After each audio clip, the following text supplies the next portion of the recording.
Yo, what is up, guys? We are back with another Curated Heat podcast. This one is crazy because the Ducks are out of the bag on this one. Unfortunately, the Ducks are out of the bag, and that's going to lead into this segment that we call ARC Raiders Chronicles, or ARC for short. But yeah, unfortunately, me and Frank and everyone else that I know who did the duplicating glitch, we got in some trouble. Yeah, so I'm sure you guys, if you're big into playing Arc Raiders, you guys are familiar with what we're talking about. I don't know quite how long it was going on within game, but there was a small glitch within the game where any handheld item that could be thrown and equipped within your quick use slots, there was a way to duplicate those items into an unlimited amount of quantities. So there's a event going on within Arc Raiders right now called Bird City, and it's going to be on the Buried City map, which is the one that me and Jordan actually run probably the most of. Speed run. It's just the one that we have the most game time in and most experience in. So gun case knowledge. Yeah, we run a lot of Buried City runs. But yeah, so if you guys didn't know, I'm sure you guys have seen on Peanut streams and other streams, there was a big thing going on where people were duplicating trigger nades a lot, zip lines, anything that could be held within your hand and that you could throw. And within the event, the Buried City event that's going on right now, you can find these special ducks, and they're a rarity item that you find within purple duck within the little rooftop chimney stacks that you search in Buried City. They're pink purple loot, so they're worth about $7,000 a pop, I think. So a lot of people exploited that to an extreme, and were duplicating ducks. And I think, dude, you could, like, if you brought in like a pink looting augment, you could leave with like close to $3 million per raid. Yeah. 3 million coins per raid. It was like 3.15 is but, what we would leave with. We couldn't help ourselves, so we obviously did it a handful of times. I never actually ended up doing like trigger nades or anything like that. I know a lot of people were pissed off about people like coming in with like 40 trigger nades and exploiting that. That I get completely. For sure, because it kind of ruins the gameplay a little bit. But like, bro, I'm just out here ducking. Leave me alone. Yeah, I just wanted to get my my coin stash up, so that I would never have to worry about buying like bandages and shield rechargers and all the stuff they use pretty regularly. But anyways, yeah, I'm sure you guys have seen too that Embark has rolled out warning suspensions. I haven't heard of anyone being actually suspended or banned yet, but I'm sure there are, but not that. Maybe we didn't do any grenades or anything like that, so we just did money. So, but they just took our money back. And the funniest thing is, I know we were talking about this before the podcast. We both had very little money, and they still left us with So logged on yesterday and realized that we had received a message about exploit use within the game, so they did give us a warning, and they also did roll our coins back quite a bit. I think they left mine at roughly like 2.6 million. I'm not quite sure what I was at before that, because if you had to guess though, what were you at before that? Like close. Well, when it was all said and done, like after we had done the duplication glitch, like a few runs, I think I was sitting close to like 8 mil, which is quite a bit. That's what you had after the dupes? Yeah, that's what I'm saying. After I before we started, before we even knew about the dupes. Before the duplication glitch, I think I was sitting at like roughly 120, 150, 150,000. And how much do you think that you actually were able to spend of the duplication money before? Dude, I've been kind of like just going in the trader's den and buying everything of value, like maxing the guns and then recycling them and upgrading bobcats. So I know a lot of people just like sell their loot and stuff like that, but I'm a big recycle guy. So like I'll take like guns, like green guns, like Berlettas and Arpeggios and like Torrentes. I even do it to Renegades because I don't use them that much. I'm a fan of the Renegade, so I like to hold on to a handful of those. But yeah, even recycling those, just being like, we're big Venator guys, so like that's probably, I know in our last segment we had kind of talked about what our favorite loadouts and weapons were, and I had mentioned the Kettle and the El Toro, and the El Toro is still up there for me. I think in close quarters it's hard to beat. Like it's probably the best gun on the game. It's definitely my favorite. But I think the Venator, like fully upgraded, level 4, 22 mag, with a couple of good attachments on it, is probably the best like versatile gun on the game. It's got medium ammo, so it does decent damage against arc. The aim down is pretty good. Like you can shoot across the map pretty well. So yeah, I think it's probably the most well-rounded gun in the game. So obviously like recycling those Renegades and those Torrentes and stuff like that is going to get you like those advanced mechanical components and those medium gun parts and stuff that you need to upgrade the Venator. So I do that often. Like anytime I find like a Torrente or anything on the map, it's getting recycled 9 times out of 10. Yeah, no, 100%. But even what are the anvils? I know people love anvils. I recycle every one. I cannot stand that gun personally. I know it's great upgraded. Can't stand it personally. And touching on what you're just saying too, I feel like the majority of people, I guess, in our lobbies now that we've been playing for so long, and the majority of the people that actually take me personally out in those lobbies, it's always Venators. For sure. Like for the most part, it's not always, but you know what I'm saying? Like it's a high percentage Venator. I don't know, man. I've gotten third-partied by some fucking free loadouts, Rattler ones I've gotten down by just getting third-partied or something. Part of it. Yeah. That's just, hey, that's ARC, baby. But, yeah, I mean, I don't know. What is your guys' opinion on the whole ordeal? Like, do you think the Embark did the right thing by doing those rollbacks? I think they had to. It's damage control. Yeah, I think they probably did the right thing there. I mean, even though you know I was one affected by it, I think I benefited from it a little bit. Do you guys think that like duping ducks to get I was just about to say coin that. stash Yeah, I was just about to say that. Gives like a player any advantage within the game, or do you think it's just kind of? In my opinion, it does. Like no matter which way you kind of look at it, it does give you advantage because you had more than you didn't. So you could afford more than you could or whatever. But here's the thing. It doesn't really change skill base, in my opinion. For sure. So here's the thing. I truly believe that if you were just allowed to do this with like maybe ducks and blueprints, right? I don't think there would be that big of a, backlash answer from Embark on it. I think that because of the grenades, I don't even think the heals is a big deal. I think it's the grenades, the zip lines, the just whatever, dude. I've seen some of these clips where a dude is running for 10 minutes straight, avoiding the C4 or what are they called? Trigger nades. The trigger nades, yeah. So I've seen somebody literally just trying to run away from someone who had so many. The dude probably threw 30 or 40 within the 10 minutes. Like the clip was obviously cut up, but it was throughout 10 minutes. You could see the time before he finally died, but that's ridiculous. Yeah. I would be pissed. I know you would be pissed. So it's like, I do understand. I mean, we all know how overpowered trigger nades are in the game, especially on a map like Stella Montes when you can just or Buried City. Huck like 9 of those things into, an area small corner where someone's taking cover or something like that. But that is what I believe actually changes the game. They did mention something that was pretty wild to me though.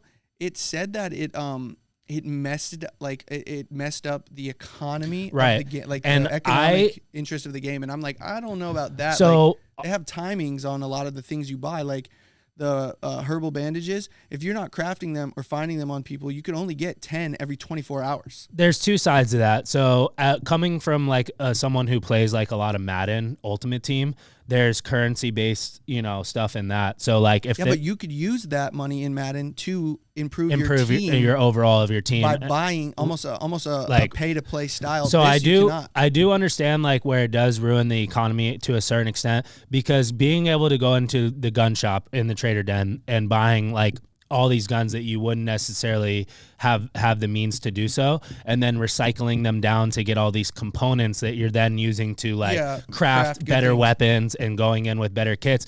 But then it falls on the side what you kind of mentioned is like the skill base. So you can go in kitted up as much as you want, right? But if you're facing a better skilled player than you, like you're most likely going to win that or lose that gunfight. So I don't know. I do understand it to a certain extent when it comes to like what you're readily like have access to from being able to buy all those things, you know what I mean? But I do understand the point. Like it's not like you can't buy Venators from the gun shop, right? You can't, or the blueprints. You can't buy.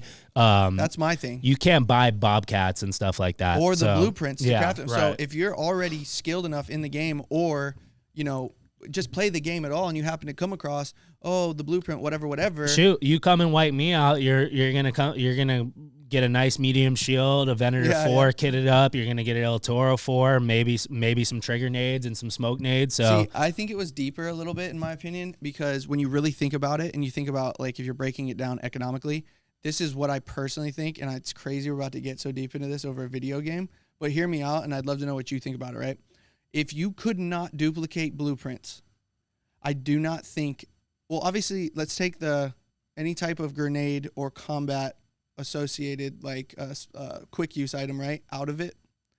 If the fact that people could do that to blueprints, you could then go trade way more than you normally would in game with people for other blueprints. So you could acquire these items faster, then pay to be able to, get the items to craft them. So without the blueprints and without the grenades, I think Embark fixes the problem and kind of just lets it ride. Here's a good example of how I know, that some people felt a certain way or was maybe felt at a disadvantage to other players that did exploit the duplication glitch. Like our buddy David, right? We play with him all the time.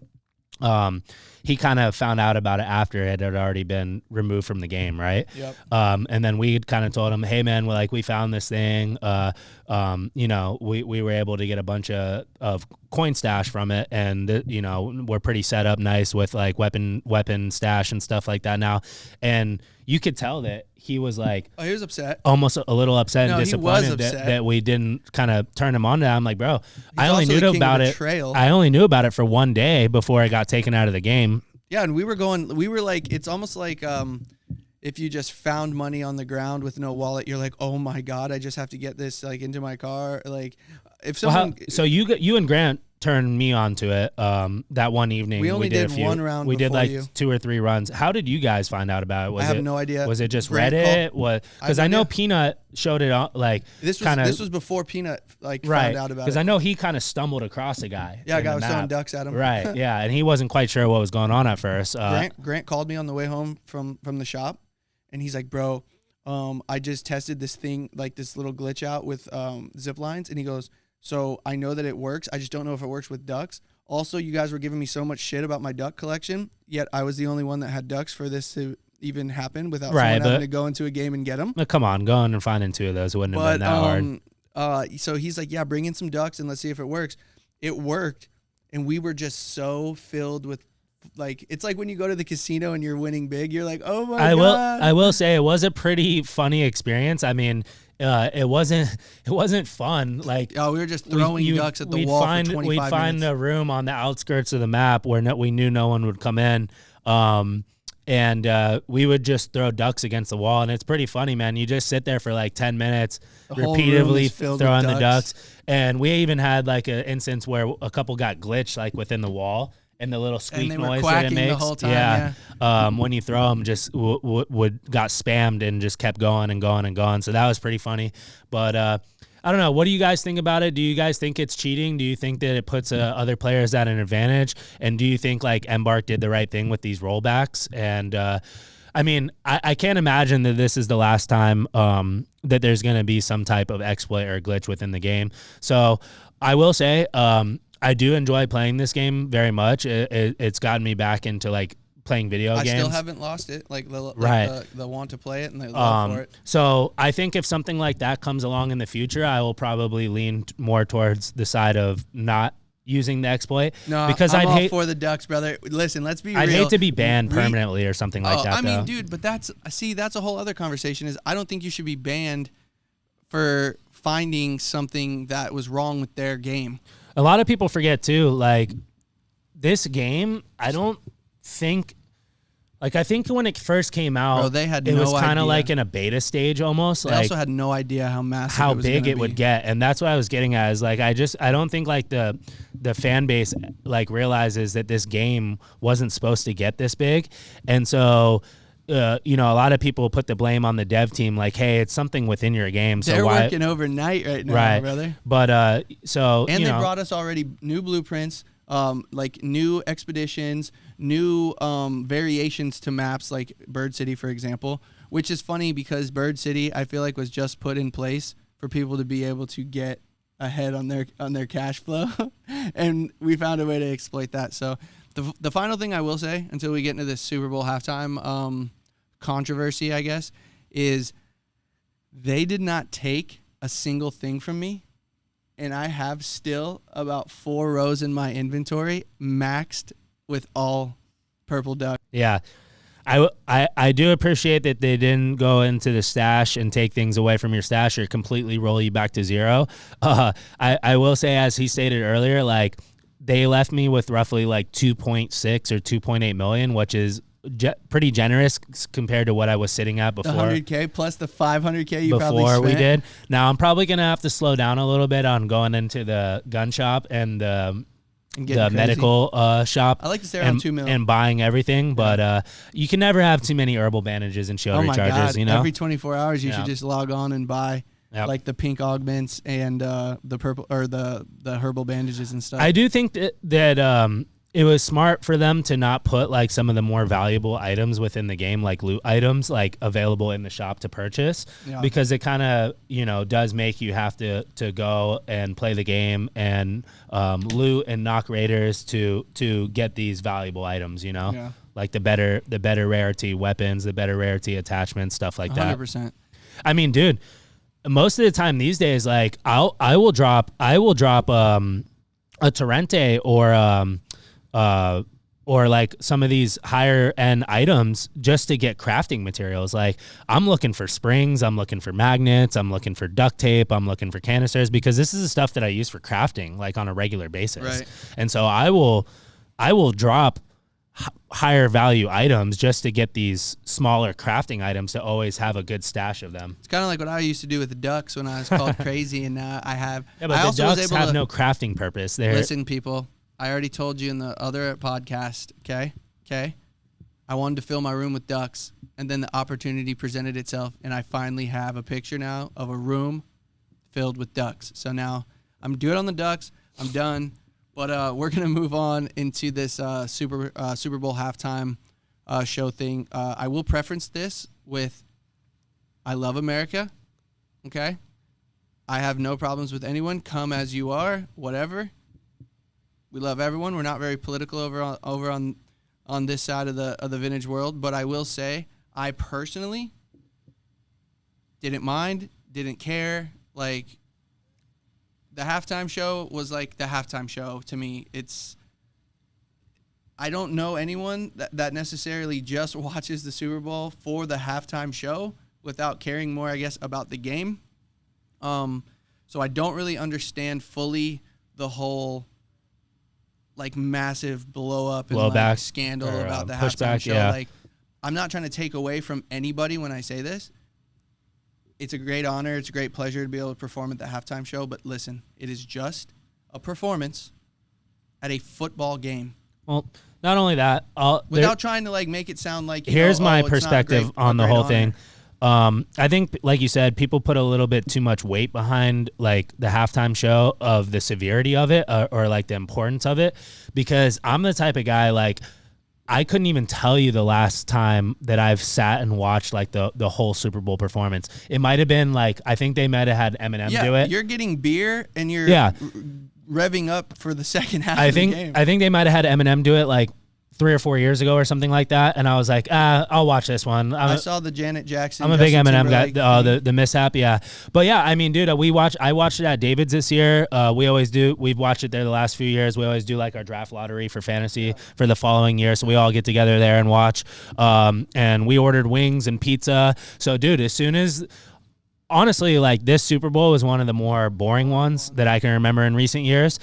So I was just more happy to be so like in a social setting with friends and stuff and having some beers and some good food. Yeah, and dude, as soon as the show came on, it had nothing to do with who was performing, but I'm like, all right, dude, I'm going to get up and have some wings now. Like, I hadn't eaten yet for the night. So I'm like, I'm going to go grab a plate of food and grab another beer and maybe. Which isn't to take away from the show. It's just like. I feel like people are putting game too much importance on it. Right. Or like, you know, again, we don't ever talk politics on here. We won't ever talk politics on here. There's no need to.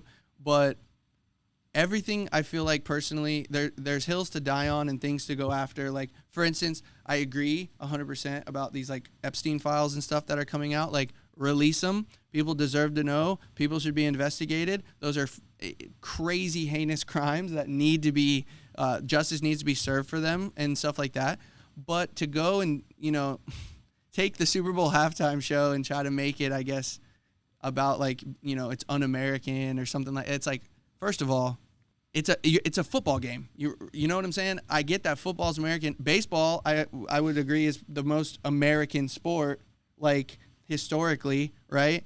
Would they go crazy like this if it happened at a baseball game? I don't know. Number one. And number two, I don't think it was like this political statement or like thing or anything like that, because Bad Bunny is the like number one selling artist in the world. That was the other point. Why would you not have him? That was the other point that I wanted to make about choosing him to be the halftime performer. Didn't the guy just win 2 Grammys? He's one of the top selling artists in the entire world right now. Top streamed artist in the entire world. Not only that, but his small role in Happy Gilmore too. That's what I'm saying. I thoroughly enjoyed his performance in Happy Gilmore too. I thought he was funny. It added some nice comedic, aspect to the movie. And the guy is just, I mean, he's so famous right now. He's almost on a level of like superstardom. So it's like, aren't you going after like the most streamed and well-known artists for performances for something like that? Yeah. If you're a company or a business that wants a big performance or spectacle from somebody who's an artist, you would be lucky if you could get the number one selling artist in the world. Right. And that's coming from someone like, I don't necessarily listen to his music very often. And it's not that I don't think it's good necessarily. It's just I'm not a fluent Spanish speaker. Right. So it's not like something that I'm going to just go out of my way to throw on necessarily. But I do realize like how influential he is within the industry. Yeah. And not only that, but his work speaks for itself. It's also just a show for entertainment. It's like going to the movies and not liking the movie you see. Okay, yeah, you didn't like the movie. You spent the money. You're watching it for free. You could watch something else, come back to the game. So I'm not trying to start a big thing. I'm just saying, like, as devil's advocate, I don't know why it was weaponized in such a crazy way. Because in my personal opinion, and again, this varies from everyone, I don't think it was like that big of a deal, and I don't think, number two, it was like this like specifically done thing for any specific like reason. Agreed, 100%. Yeah, and for the little bit that I did watch, I'm not going to sit here and say like I didn't watch any of it. But I stepped away. I grabbed a plate of food. I came back and I caught maybe the second half of the performance. Yeah. And I mean, we're in 2026 now, guys, so that's to be kind of expected. But I will say, like, the whole production and quality of everything was pretty outstanding. Like Jessica Alba was in it. Yeah, she's so hot. Yeah, still to this day. God, she's so hot, dude. But yeah, I mean, I don't know. I mean, what do you guys think? Again, we are not like against America or anything like that. We love America, but at the same time, it's the land of the free, home of the brave. This man is an insane artist who's selling out arenas around the world. Why is it that big of a deal just because he doesn't speak English that he did the halftime show? If there's something I don't know or I'm not informed about, let us know so that we can, because we just like to, take all the information in and then just, have our own opinion on it. Again, like I said, we're not very political, and maybe that's why we can't fully understand the other, argument of people or anything like that. But again, we'd like to be more informed about what's going on. It's just, to me, we're very into football. Yeah. So to hear like more people were concerned about the halftime show than like to put it like, to be blunt, how boring the actual game itself was. Also, shout out to the Patriots defense, man. I really think that they fought as hard as they could. They did what they could. Shout out Carlton Davis. Shout out Christian Gonzalez, man. He absolutely shut it down that game. Sam Darnold came through, and Kenneth Walker absolutely had an all-star performance. He deserved to win MVP, but I'd like to see some of my boys that we know obviously win. So yeah, I was rooting for the Patriots, or at least be a little bit closer of a game. But it wasn't on the defense. In my opinion, it wasn't on the defense. I think the defense played outstanding. I think they got a little tired, obviously, at the end, but that's expected, especially, Both last game teams of the played season. well. I mean, I expected it to be low-scoring defensive game. We were talking about two of the better defenses in the league this year. I mean, the Seahawks defense was incredible all season. I think they led the league in forced turnovers and points off turnovers. Which they showed that again in the Super Bowl. I'm pretty sure. Yeah. They created multiple turnovers, at least two, and I think one ended up leading to a score as well. Yep.